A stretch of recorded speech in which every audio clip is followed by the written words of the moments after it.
એ ભગત હું તો મને માફ કરો. અરે ભગત, ભક્તના ગુના તો હંમેશા હર હંમેશના માટે માફ જ હોય છે. અરે કહો, આજ પોકરણ ઘટ જેવી ધીંગી ધરા છોડી અહીં દ્વારકા સુધી આવવાનું કોઈ કારણ? અરે પ્રભુ, કારણ તો હું કહું, પણ મારે તમારા જમણા હાથનું વચન જોઈએ.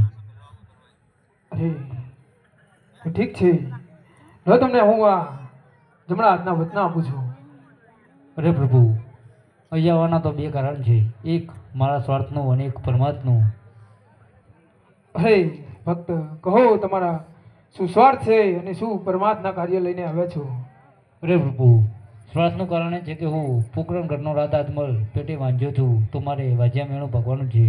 અને પરમાત્માનું કારણ એ છે કે 12 ગૌ સુધી પહેરવાનો બહુ ત્રાસ છે, તો તે પહેરવાનો વિનાશ કરવાનો છે. અરે ભક્તરાજ, તો લો તમને આજ હું જમણા આજ અમર ડાળીનું બેલું